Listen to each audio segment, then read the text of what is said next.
Och mamma vill tänka på försäljning som Ja. som här som bra försäljning. Ok. Hey, Anne! Você está com suas amigas? Vad heter hon först som kommer? Hon som har tiara på håret. Vad heter hon? Det är hon.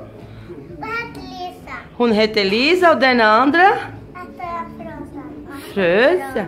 Hon har krö. Åh, fin. Och vad heter du? Hon heter sån här då. Ja, men mamma frågar. Jag heter Frozen. Och du heter Frozen. Okej. O vano facendo comigo a Lupi a Luki. Que Lupi? Ja, é Lupi. O vano comigo, vi tinha sån här vi kunde laga med Alisa med. Mm. Ja. Det var pappa gav dig det här igår. Han har köpt till dig. Och så igår jag köpte på butik. Kan jag se på klänningen din? Ja, får se på Elsas klänning. Okej, Elisa.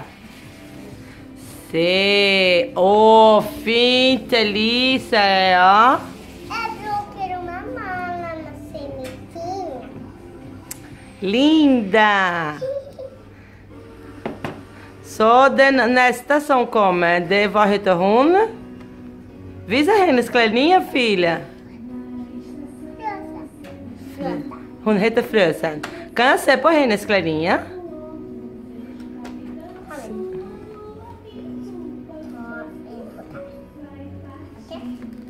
Så.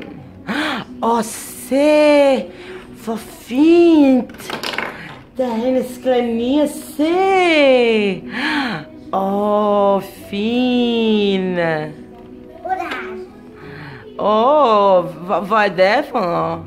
Ja, flygfågeln. Hennes fler.